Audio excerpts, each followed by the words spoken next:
Ghazali, ilmu itu ada dua, syar'i sama akli. Nah, ini kalau kalian nanti belajar atau ngajar filsafat ilmu, bagian ilmu-ilmu keislaman boleh pakai kategorinya Ghazali ini.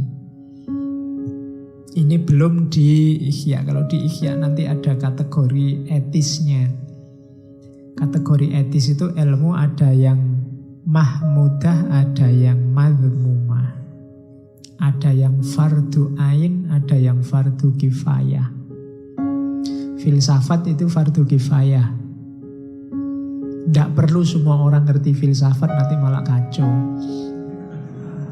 Ya, sebagian sudah ngerti filsafat cukup. Tapi tauhid itu fardu ain. Semua orang harus ngerti tauhid. Ibadah mahdoh itu fardu ain. Yang syar'i ada dua, ilmu usul dan ilmu furu'. Ilmu usul itu bukan berarti ilmu yang ngajari caranya usul. Ya, usul itu maksudnya ilmu pokok, yaitu tauhid.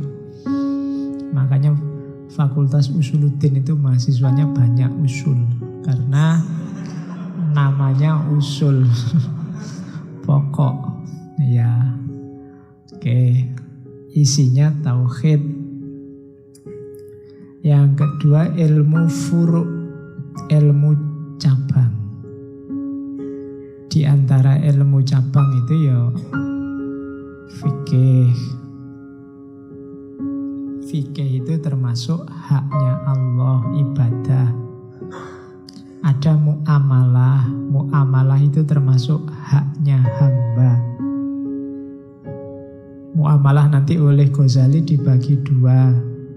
Hak hamba itu muamalah sama mu'aqodah. Muamalah itu hubungan sosial, mu'aqodah itu hubungan ekonomi. Jadi hak Allah, hak hamba, dan yang ketiga hak jiwa. Hak jiwa itu akhlak, moral, etika. Itu termasuk ilmu syar'i. Yang ingin belajar agama silahkan milih yang diminati, yang usul, yang furu'. Kalau yang furu' boleh milih tentang haknya Allah, tentang ibadah, atau haknya hamba, muamalah dan mu'aqodah, atau haknya jiwa, diri kita sendiri secara individu. Namanya akhlak. Terus nanti ada ilmu akli. Ilmu akli ini kalau Ghazali ya logika, termasuk berhitung, harus belajar. Kemudian ilmu alamiah, fisika, biologi itu kita ngerti. Kemudian yang ketiga ilmu, kalau kita sebut hari ini metafisika, tentang hakikat realitas, itu ilmu akli. Jadi ilmu alamiah, fisika, hakikat realitas, metafisika, ilmu tentang berhitung atau cara berpikir namanya logika. Itulah semestanya ilmu-ilmu. Kalau ingin disebut ulama, ya kuasai ilmu-ilmu syar'i, usuliyah dan furu'iyah. Karena ulama itu warasatul anbiya, pewarisnya para nabi, mewarisi syariah.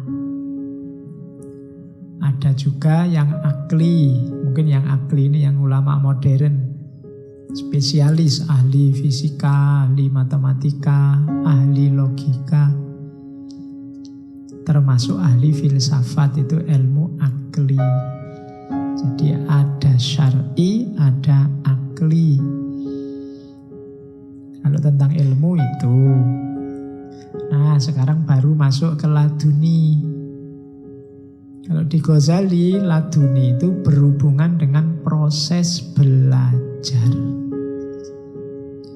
Jadi meskipun istilahnya ilmu laduni, ini bukan berarti terus ada ilmunya sendiri. Makanya kalian lihat di peta sebelumnya ini tidak ada. Lupa ilmu laduni yang mana? Tidak ada. Ilmu laduni itu proses belajarnya. Jadi yo metodenya, kalau bahasanya kampus epistemologinya itu laduni. Bukan kok isinya apa ilmu laduni. Isinya bisa semua ilmu tadi. Apa ada Pak ilmu laduni yang isinya fisika misalnya? Sama Allah dianugerahi ilmu fisika ada.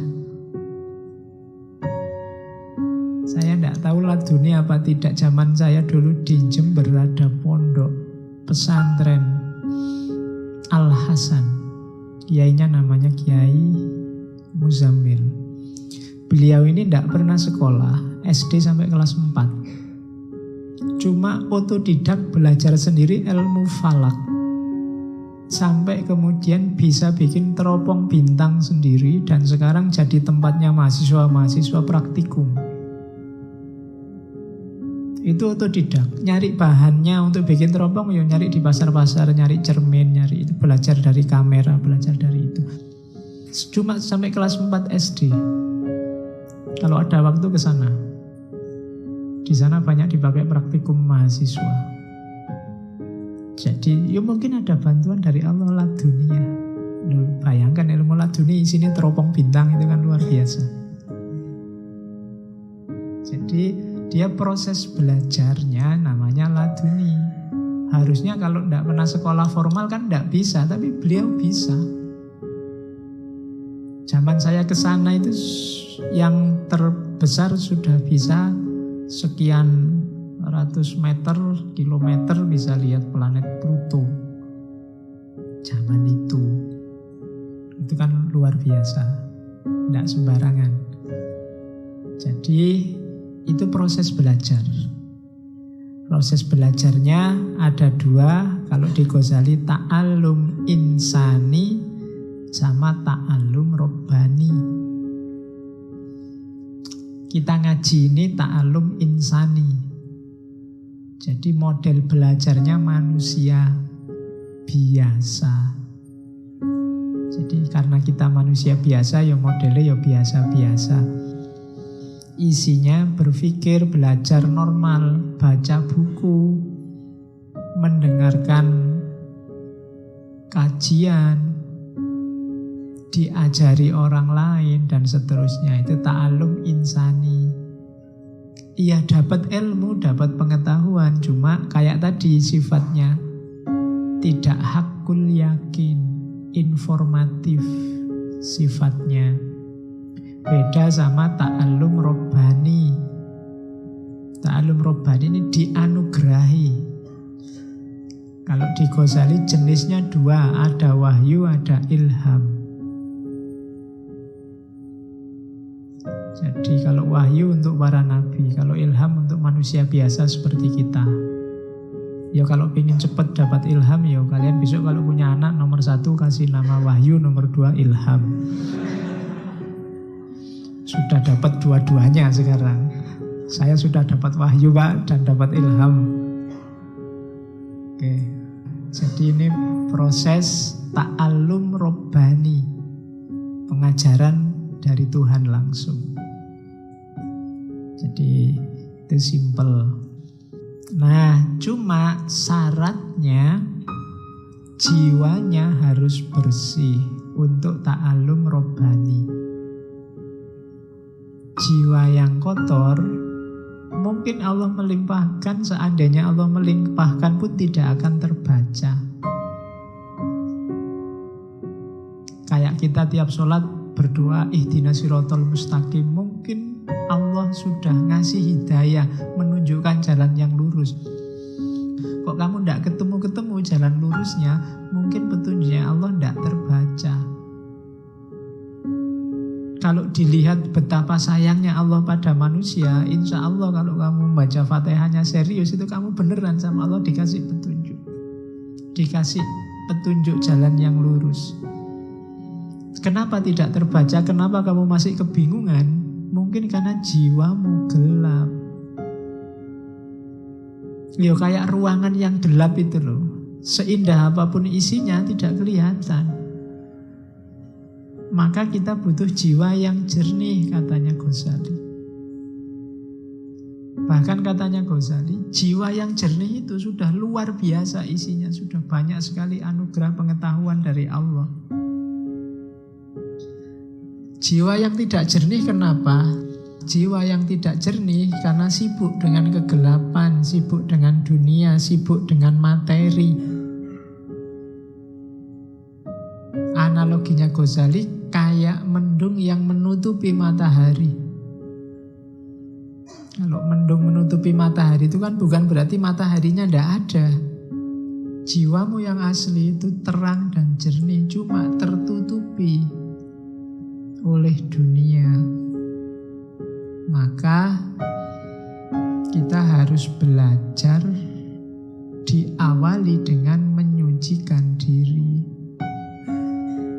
Tahapan pertama pembelajar itu membersihkan jiwa. Kalau versinya Ghazali, baik ta'alum insani maupun ta'alum robbani. Kenapa? Karena ya kayak dulu ya di syairnya Imam Syafi'i itu, karena ilmu itu nur.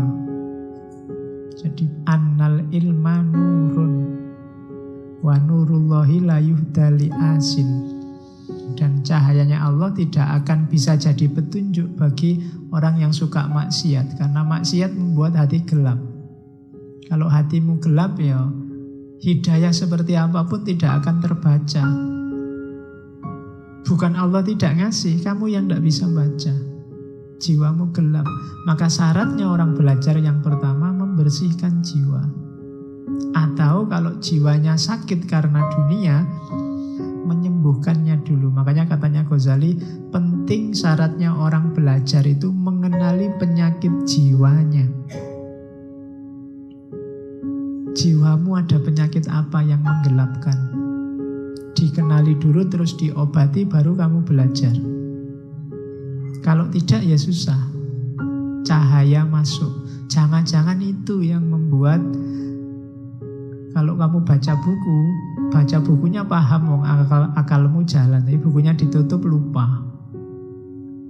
Tidak ada yang nyantol satupun. Mungkin karena dalamnya gelap. Pengetahuan banyak, ngaji ini aja sampai berapa, hampir 100 berapa sesi. Tapi yang tersisa berapa sekarang? Yang nyantol di sini paling kamu lupa. Banyak yang lupa. Jadi ditanami terus tapi tidak tumbuh-tumbuh. Itu mungkin karena jiwanya gelap. Karena alatnya ilmu laduni itu jiwa.